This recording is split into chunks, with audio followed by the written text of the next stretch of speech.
Hello, hello.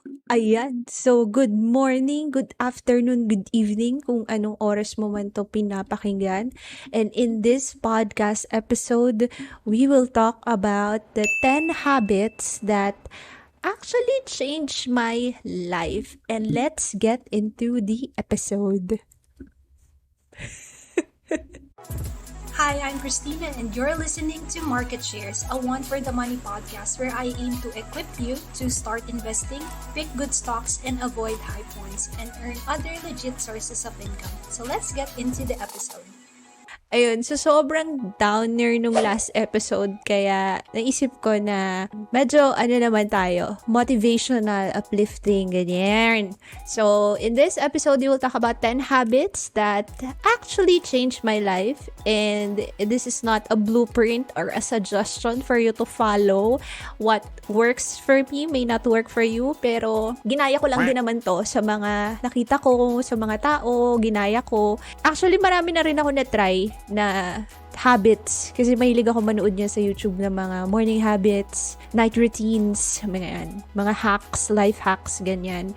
And hindi naman lahat din talaga nag-work. So, pwede mo siyang i-try, see if it works, and then if it does not, yun, throw it away. Pero if it works, I'm telling you, it will really change your life. So, let's go to the first one na. So, the first one is, I started to save and invest. Ayan, dalawa siya, magkadikit siya. So, usually, most of the time, di ba, sa mga Pilipino, sasabihin lang is to save and magtipid.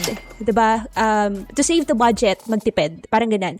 Pero yung investing part, parang hindi siya masyadong natatakel. So, save, invest, ang ibig sabihin nun, may portion ng money na nakaalat papunta ng investments. Get? So, naka-budget na siya. So dun sa nare-receive ko na salary, meron na siyang naka-budget na set amount. And the habit na sinasabi ko is, meron nang naka-set na budget for investing. So, that's the first habit, if you would call it, that changed my life. Kasi if hindi ko ginawa yun, siguro yung pera would go somewhere else or siguro na-spend ko na. So, yung habit of saving that and investing that is the first habit that changed my life. Number 2 is reading non-fiction books. Yan, mahilig kasi talaga ako na magbasa. So, lahat ng mga sinabi nila sa YouTube na mga, these are good books to read, pinasa ko yun. Hindi din talaga ako mahilig magbasa. Even at a young age, hindi ako mahilig magbasa ng mga fiction books. Yun, so I would read non-fiction books, mga ganun. Ito mga ganito, mga habits that can change your life, money management skills, mga business skills, and autobiographies. Ayan, mahilig ako magbasa ng ganun. So, that changed my life kasi when you read books, regardless naman if it's fiction or non-fiction, yung utak mo is mag-e-expand and mas marami kang information na makukuha and maia-apply sa buhay mo. Yung habit pala na sinasabi ko is not just reading but also applying yung nabasa mo. Yun, yung double na yun. Win-win situation na yun na nag-work na yung brain mo to read and at the same time, nag-work na yung brain mo to implement and apply yung nabasa mo. So, gets? Now, if you are listening to this and sinasabi mo, cross out na yung second habit agad-agad dahil hindi ka naman mahilig magbasa ng book, just try out a book that you really want to read, yung gusto mong malaman or gusto mong matutunan yung laman ng book na yon, and maybe try or read just 1 page per day. 1 page per day lang yun, ha? And yun, just see it from there. Basta like, set an alarm sa phone mo to read it 1 page per day and see how it will change your life. Pero yung book na gusto mo talagang mabasa, like for example, gusto mo talagang mabasa yung Rich Dad, Poor Dad, lagi nila pinag-uusapan yun. So maybe try reading at least 1 page per day. The third habit that changed my life is writing every day. Well, yes, hindi siya consistent every day, but writing, journaling. And journaling, sometimes may impression siya sa mga Pilipino na anong tawag dito? Dear Diary ang style. Pero hindi pwede mong ilagay doon what you felt or the lessons that you learned, or doon sa book na nabasa mo, pwedeng ilagay mo nga din yung mga lessons or take away mo na i-implement mo, or mga ideas or mga vision mo or dreams. So marami kang pwedeng isulat doon. You can listen to, I think I saw it in YouTube, si Jim Rohn. Meron siyang video about journaling. So, medyo luma na siyang tao, Jim Rohn. That's Jimrohn. Yan, search nyo na lang sa YouTube para mabigyan naman ng justice yung pag-explain ko. So, that's Jimrohn journal. And then, you would see, I think, a 40-minute video of him talking about yung benefits of journaling and how to journal, ganyan. But it has definitely changed my life, yung habit na yon. The next habit is not caring what other people think. And hindi naman siya yung parang prideful na wala akong pake, wala kayong pake, kami ang mga pabebeggers. So, hindi naman siya ganun. Pero minsan kasi, there is something in your heart na you will desire na you think will be beneficial for you. I will give you an example. Etong trading and investing in the stock market, parang sobra ko siyang nagustuhan before when I started back in 2016. And then when I started sharing it, yung sobrang hilig ko or gusto ko nung natututunan ko, parang bagong world kasi yung na-open sa akin nun. So, nung sinishare ko na siya dun sa mga kakilala ko, hindi maganda yung naging feedback. Or, para kasing ang expectation mo when you share something, diba, na, uy, okay yan, G tayo dyan, you would expect na susuportahan ka. But, in instances like that, na hindi ka makakarinig na maganda and ida-down ka, dito papasok yung habit na sinasabi ko that has changed my life. Because if I listen to that, or if I listen to them and say, oo nga, siguro nga walang patutunguhan to, it would not have led me creating this podcast episode for you right now. So that's the number 4 habit that has changed my life, is not listening to what other people say.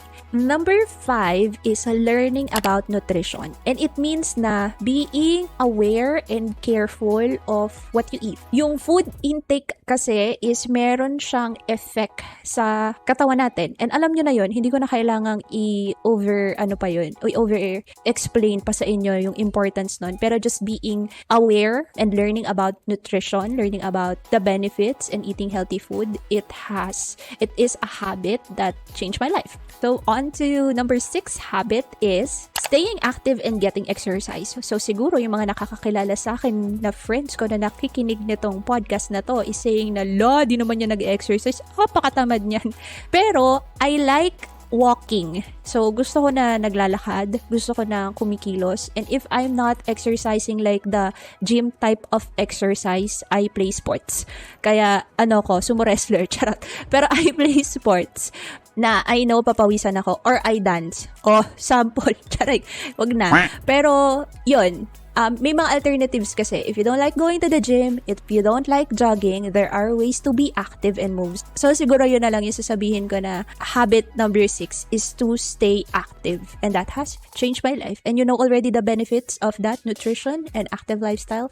And if you make it consistent, have a mindful reminder sa phone mo siguro na it's time to move and be active, then yun, it probably will change your life as well. So, try it. Number 7 is setting boundaries. And it means that if there are probably people around you who are not supporting you, putting you down, or starting to get toxic, it's not siguro naman bad to disconnect for a while and think about yourself and your well-being first. Kasi habang tumatagal yan, sometimes it can cause you to be drained and to be down, not just emotionally but physically, emotionally, spiritually, parang nagiging down ka na overall. But when you just surround yourself with people that you want to hang out with and positive people who encourages you, understands you, and support you, just see how it will change your life. Try mo lang kung hindi mo pa natatry. So that is habit number 7, and that is setting boundaries. Habit number 8 naman is believing in yourself. O diba, it's a habit. Diba yung habit is something that you do every day. So it's a habit if you believe in yourself every day and remind yourself every day that you believe in yourself, that you can do it. Kasi kung hindi mo yun gagawin, who else will? So yun, so just believe in yourself. That's the next habit that has changed my life. Habit number 9 is yung habit na wag mong i-hate yung math. How many Filipinos yung nakausap mo na ito yung kinuha na course dahil ayaw nila ng math, or hindi nila gusto yung math, or hate nila yung math?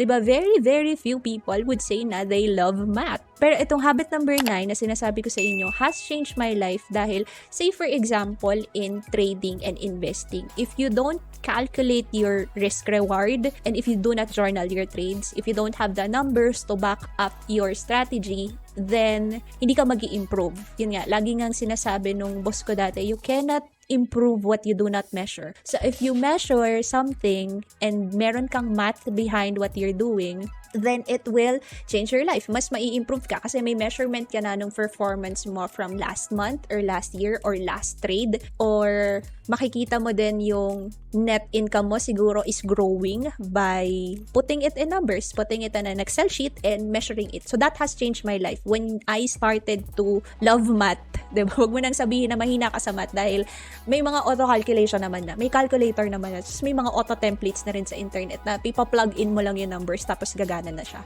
So that's habit number 9. And then the last habit number 10 is keeping up to date to business and technology. At I was talking to a friend last week and sinishare ko sa kanya na I've been into a lot of studying ng REITs, renewable energy, and data centers. That's on the side of stock investing. On the other side, I'm trying to understand and keeping myself up to date with Web3, blockchain, and all that.